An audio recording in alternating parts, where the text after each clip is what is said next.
ইতালিস্থ বাংলাদেশ দূতাবাসের উদ্যোগে যথাযোগ্য মর্যাদায় স্বাধীনতা দিবস উদযাপিত হয়েছে। ইতালি থেকে আমাদের প্রতিনিধি মিনহাজ হোসেনের রিপোর্ট।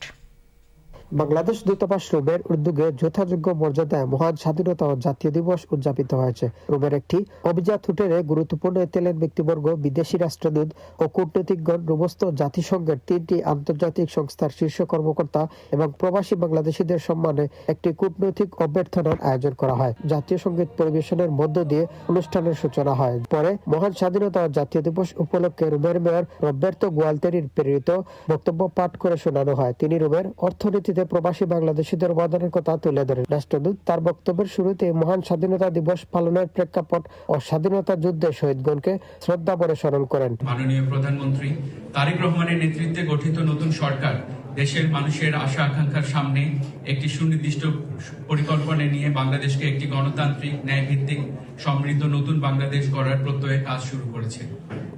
প্রবাসী থেকেও আপনারা দেশের উন্নয়নে গুরুত্বপূর্ণ ভূমিকা রেখে চলেছেন। আপনাদের কষ্টার্জিত অর্থ বাংলাদেশের অর্থনীতিতে গুরুত্বপূর্ণ অবদান রাখছে। এ সময় বিশেষ অতিথি ইতালির পররাষ্ট্র মন্ত্রণালয়ের এশিয়া ওশেনিয়া ডিভিশনের মহাপরিচালক ও রাষ্ট্রদূত মিস আলেসান্দ্রো স্কিয়াভো তার বক্তব্যে বাংলাদেশ ইতালি সৌহার্দ্যপূর্ণ সম্পর্কের কথা তুলে ধরেন। We have a community, Bangladeshi community in Italy, which is now 213,000, made up of 213,000 people residing legally here in Italy, and they really do contribute to the economy of both Italy and Bangladesh and to the social fabric and cultural life of our country.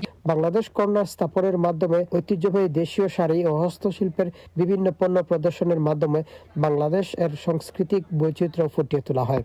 এ সময় উপস্থিত বাংলাদেশ কমিউনিটির শীর্ষ নেতৃবৃন্দরা স্বাধীনতা সার্বভৌমত্ব রক্ষা এবং বিদেশিদের মাঝে স্বাধীনতার সঠিক ইতিহাস তুলে ধরার আহ্বান জানান। ইতালি থেকে Minhaj Hossain, channel S news.